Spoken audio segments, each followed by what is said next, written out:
welcome everyone here for showing up and coming in to play with us today. I want to especially thank anybody from the industry that took time out of their day to come in and take a look at these presentations. I want to especially thank the Heinz School for allowing us to utilize the facility to carry on these presentations. What's going to happen with these presentations is we have three groups. And the three groups will have 15 minutes of presentation time, and they will have roughly 5 to 10 minutes of question time.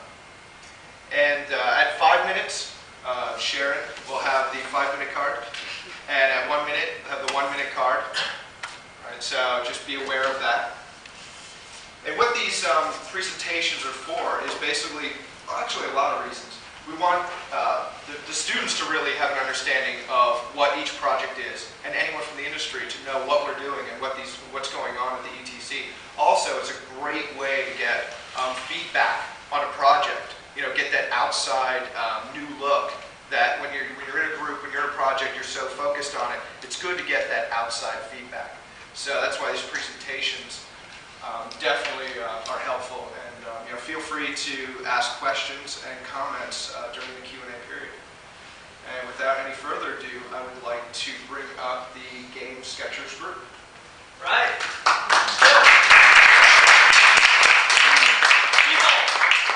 Welcome to the Adelaide Today Show.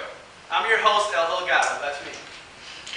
Now, I know all of us here like to play games because it's relaxing, because it's fun, because it's a change of pace. And some of us have other aspirations. We would like to make our own games. I would like to make my own game. And I just started wondering, how do you get started nowadays? They look so complicated now. They got all this fancy 3D graphics and stuff. So I was looking around the internet and I found the Entertainment Technology Center right here in Adelaide. And they have a group called the Game Sketching Project. So I invited one of the game sketchers here to talk about it. So please give an applause to Michael Augustin.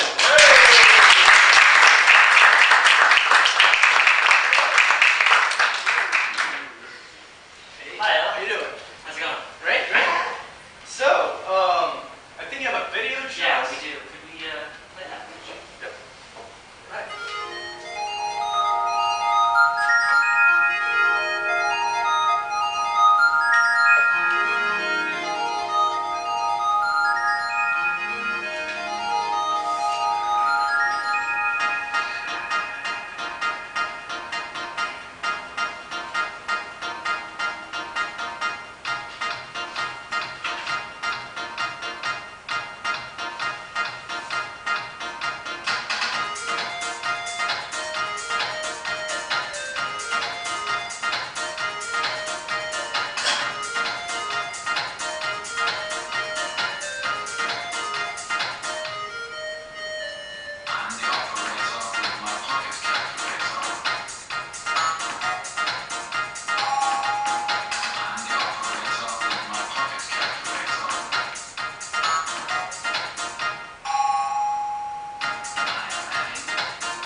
Shout out to my team.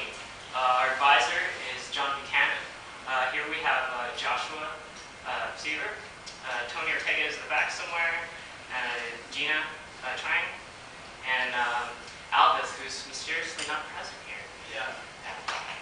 I wanted to give him a job. Yeah. It actually looks like a younger version of you. Yeah, I know. That's what they all say. So, Michael, why don't you tell the audience, what is game sketching? It says here that it's animatics for games. Well, I mean, you know the concept of an animatic. It's basically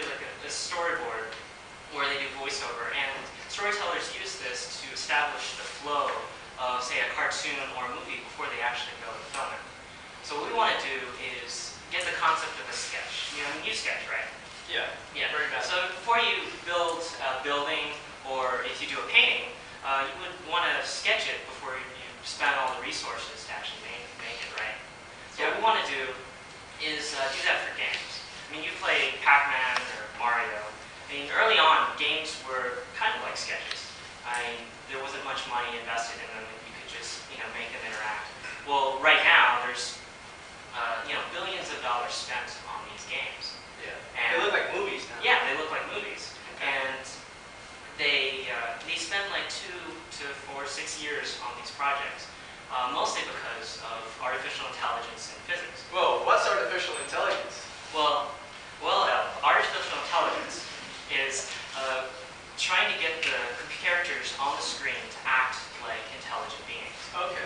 But what we're doing is, instead of artificial intelligence, we have people over in another room controlling these characters like puppets. Yeah.